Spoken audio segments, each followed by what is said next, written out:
Hey Internet, Worldview Everlasting here, your favorite YouTube addiction, and this is a Dropkick. I know for most of you who have been watching the channel, there has been lots of video going on still for the last 3 weeks, but I have not actually been here. All of that was pre-recorded and I've been away, kind of taking a bit of a break, a little vacation time, sort of. And now what's going to happen is Peter's going to have a vacation. He's our editor, the Edit Monkey, Peter the Awesome Monkey, or Pam for short. He's going to take a break, so there will not be any new content that's edited for the next few weeks. I'm going to try to keep you in the loop with these drop kicks, but they're going to be kind of hit or miss, scatter as we feel the time. This one in particular is going to give you both some content today, as well as no editing, as well as some information about what's coming up next. I want to start with, though, on vacation, I was at the Making the Case conference for Issues, etc. I've been privileged enough to be invited every year for the past several years, and this was by far the best conference that they've put on. It was a blast to be a part of. I felt so lucky to be one of the people that got to present, and I was excited because after I presented, there was a gentleman that came up to me, and he gave me this, it's not really a coin, I forget what he called it here, this emblem, and it's about the size of a 50-cent piece or so, maybe a little bigger than that, heavier for sure. What this is a tribute of sorts given to military men in certain groups to show what they do and what they've achieved, and kind of binding them to the core. And this gentleman, I don't remember his name, but he's part of the Evaluation and Test Squadron 3-1 for the Air Force, which means he flies the absolute prototype jets and machines and air things that the U.S. government is developing. I mean, this guy is like a top-notch guy, and he gave me this emblem, which I was like, does this make me an honorary member? He's like, sure. And I'm like, yeah, I'm not going to fly any of that anytime soon. But the reason he gave it to me is because of the X on the back, which I'm not sure how this is connected to them, but I had talked about this symbol, which is a chi, or a key, in Greek, as part of a way that Greek scholars described the way that Hebrew thinks of poetry, which it doesn't think of poetry in a linear way. It thinks of it as an X, where that place where there's the cross in the middle, that is the high point. That is the real focal point, and your bookends are sort of secondary. They lead to that middle. And the reason I did this is, as I was talking about making the case for the Lord's Prayer, I also talked about the Catechism, the echo of the three most important things in Christianity, as having this chiastic reality built into them, and at the center is something pretty neat. So that's what I want to show you right now, because people ask to try to do it like while talking, and it helps if you can see it. So here you have the creed kind of just laid out, and let's take it apart. So you got the 10 Commandments, right? They are the foundation of the design of creation, and in that they are very closely related to, or part of, the first article, right? They're one and the same of it. They're about how God designed the creation to be.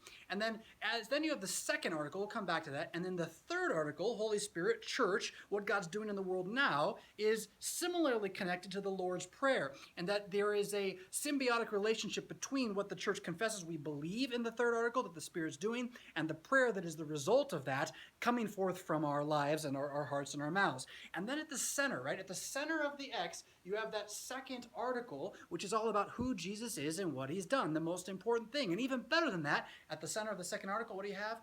The cross. So in your classic Christian ancient catechism, this is not Lutheran, this is not Dr. Luther's commentary, that's good stuff, but I'm just talking about the 10 Commandments, the Creed, the Lord's Prayer itself, left for us as a summary of all of Christianity. You have this chiastic, this pretty awesome X structure, at the center of which is the most important, is the cross of Jesus Christ. Cool stuff, right?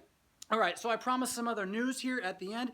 Believe it or not, we have at long last gotten our giving structure figured out. And so if you go to worldvieweverlasting.com/give now, you can actually begin giving money directly to us without PayPal pinching a few cents or more off of every dollar that you give.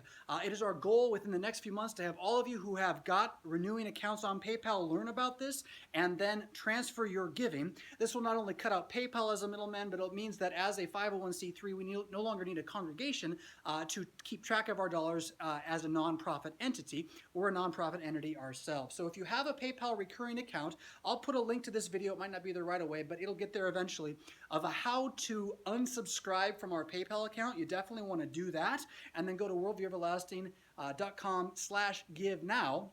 and set it up whatever you're giving there, or maybe think, double it, go from 5 to 10 or 25 to 50 for some of the things that we're going to be bringing down the pipe, and I want to share that with you again here by the end. But just be sure, so you know, this is all secure giving. That's why it's taken us so long to do it, to make sure we have the right software in place. You'll see when you look at the page too, we got a website redesign coming out, and this is kind of a foretaste of that as well. The front of the website's not released yet, but there's a whole new look coming, and we've been working on that as well. So finally, the new thing. So we had a board of directors meeting, minus Pastor Matt Richard. He couldn't be there, but Pastor Wolfmuller, Peter, and myself, and we were talking about the future of Worldview Everlasting and how we can continue doing what we're doing, continue making more new content from other pastors as well, if we can ever figure out those who want to do it, those who are interested. If you are, contact us. We'd love to partner with you and support. But then also, how to kind of break some new ground, how to go a different direction. And I don't know if I'm going to give that away just yet, but we have some ideas around maybe August or September. It's kind of after Peter gets back on vacation, about maybe a little more regular and high quality live television dealing with everything that's happening in the world today from a Lutheran perspective. I don't know what you call it. Radio Lutheran news is not exactly the right thing, but I don't know. I'm excited about it. I want to tell you more about it, but it will mean, and this is a fact, it will mean we will be having a fundraising drive at some point to try to perhaps build a studio. So, I shouldn't have said that. Don't take it the wrong way. We're not going to build a studio. We're not going to rent an apartment complex. I'm going to edit this. That's what I'm going to do. I'm going to edit this. Yeah, I'm not going to upload it. Okay. It will mean that we'll be raising funds at some point to complete that process. What we want to do is bring you the highest quality content that we can. We don't want you to be distracted by bad sound or bad video. What we want is to engage that world out there that's going crazy, and you know it, with Lutheran theology as often as possible, bringing this catechetical reality to your mind, an operating system for your life as a Christian in these dark and evil days. Hey, but it's sunny. It's sunny in North Dakota, best time of year, absolutely breezy and beautiful. I will try to dropkick again by the end of the week, but this is all I got for you today, and that's long enough, don't you think? All right. Thanks for tuning in. Hey, did you see the swords? There's the swords. Swords have been here all along. Yeah, that's right. Rock on.